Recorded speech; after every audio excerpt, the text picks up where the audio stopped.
And now, without a word of warning from the ghost, they stood upon a bleak and desert moor, where monstrous masses of rude stone were cast about, as though it were the burial place of giants. And water spread itself wherever it listed, or would have done so but for the frost that held it prisoner. And nothing grew but moss and furze and coarse rank grass. Down in the west setting sun had left a streak of fiery red, which glared upon the desolation for an instant like a sullen eye, and a frowning lower, lower, lower, was lost in the thick gloom of darkest night. "What place is this?" asked Scrooge. "The place where miners live, who labor in the bowels of the earth," returned the spirit. "But they know me. See!" A light shone from the window of a hut, and swiftly they advanced towards it.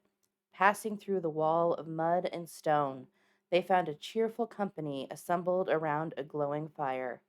An old, old man and woman with their children, and their children's children, and another generation beyond that, all decked out gaily in their holiday attire. The old man, in a voice that seldom rose above the howling of the wind upon the barren waste, was singing them a Christmas song. It had been a very old song when he was a boy, and from time to time they all joined in the chorus. So surely as they raised their voices, the old man got quite blithe and loud, and so surly that they stopped, his vigor sank again. The spirit did not tarry here, but bade Scrooge hold his robe, and passing on above the moor, sped whither? Not to see, to sea. To Scrooge's horror, looking back, he saw the last of the land, a frightful range of rocks behind them, and his ears were deafened by the thundering water as it rolled and roared and raged among the dreadful caverns it had worn, and fiercely tried to undermine the earth.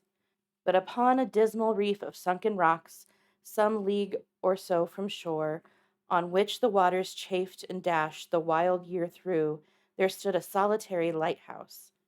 Great heaps of seaweed clung to its base, and storm birds, born of the wind, who might suppose, as seaweed of the water rose, and fell about it like the waves they skimmed. But even here, two men who watched the light and made a fire, that though the loophole in the thick stone wall shed out a ray of brightness on the awful sea. Joining their horny hands over the rough table at which they sat, they wished each other Merry Christmas in their can of grog, and one of them, the elder two, with his face all damaged and scarred with hard weather, as the figurehead of an old ship might be, struck up a sturdy song that was like a gale in itself. Again the ghost sped on, of the above the black and heaving sea, on, until being far away, as he told Scrooge, from any shore, they lighted on a ship. They stood beside the helmsman at the wheel. They look out on the bow, the officers who had the watch, dark, ghostly figures in their several stations, but every man among them hummed a Christmas tune, or had a Christmas thought, or spoke below his breath to his companion of some bygone Christmas day, with homeward hopes belonging to it. And every man on board, waking or sleeping, good or bad, had a kinder word for another on that day than on any day in the year, and had shared some extent in its festivities, and had remembered those he cared for at a distance, and had known that they delighted to remember him. It was a great surprise to Scrooge, while listening to the moaning of the wind and thinking what a solemn thing it was to move on through the lonely darkness over an unknown abyss whose depths were secrets as profound as death. It was a great surprise to Scrooge, while thus engaged, to hear a hearty laugh. It was much greater surprise to Scrooge to recognize it at his own nephew's, to find himself in a bright, dry, gleaming room, with the spirit standing smiling by his side, and looking at that same nephew with approving affability.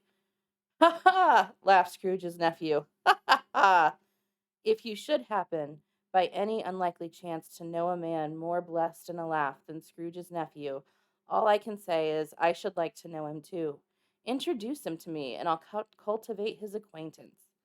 It is a far even handed, noble adjustment of things that while there is an infection in disease and sorrow, there is nothing in the world so irresistibly contagious as laughter and good humor. When Scrooge's nephew laughed in this way, holding his sides, rolling his head, and twisting his face into the most extravagant contortions, Scrooge's niece, by marriage, laughed as heartily as he, and their assembled friends, being not a bit behindhand, roared out lustily. "Ha ha ha ha! He said that Christmas was a humbug, as I live!" cried Scrooge's nephew. "He believed it too!" "More shame for him, Fred," said Scrooge's niece indignantly. "Bless those women, they never do anything by halves, they're always in earnest." She was very pretty, exceedingly pretty, with a dimpled, surprised-looking capital face, a ripe little mouth that seemed to be made to be kissed, and no doubt it was, as all kinds of good little dots about her chin that melted into one another when she laughed, and the sunniest pair of eyes you ever saw in any little creature's head. Altogether, she was what you would have called provoking, you know, but satisfactory too. Oh, perfectly satisfactory. "He's a comical old fellow," said Scrooge's nephew. "That's the truth, and not so pleasant as he might be. However, his offenses carry their own punishment, and I have nothing to say against him." "I'm sure he is very rich, Fred," hinted Scrooge's niece. "At least you always tell me so." "What of that, my dear?" said Scrooge's nephew. "His wealth is of no use to him. He doesn't do any good with it. He doesn't make himself comfortable with it. He hasn't the satisfaction of thinking that he is ever going to benefit us with it. I have no patience with him," observed Scrooge's niece. Scrooge's niece's sisters and all the other ladies expressed the same opinion. "Oh, I have," said Scrooge's nephew. "I am sorry for him. I couldn't be angry with him if I tried. Who suffers by his ill whims? Himself always. Here he takes it into his hand to dislike us, and he won't come and dine with us. What's the consequence? He won't lose much of a dinner." "Indeed, I think he loses a very good dinner," interrupted Scrooge's niece. Everybody else said the same, and they must be allowed to have been competent judges, because they had just had dinner, and with that dessert upon the table were clustered around the fire by lamplight. "Well, I am very glad to hear it," said Scrooge's nephew, "because I haven't great faith in those young housekeepers. What do you say, Topper?" Topper clearly got an eye upon one of Scrooge's niece's sisters, for he answered that a bachelor was a wretched outcast who had no right to express an opinion on the subject, whereat Scrooge's niece's sister, the plump one with the lace tucker, not the one with the roses, blushed. "Do go on, Fred," said Scrooge's niece, clapping her hands. "He never finishes what he begins to say. He is such a ridiculous fellow." Scrooge's nephew revelled in another laugh, as it was impossible to keep the infection off, though the plump sister tried hard to do it with aromatic vinegar.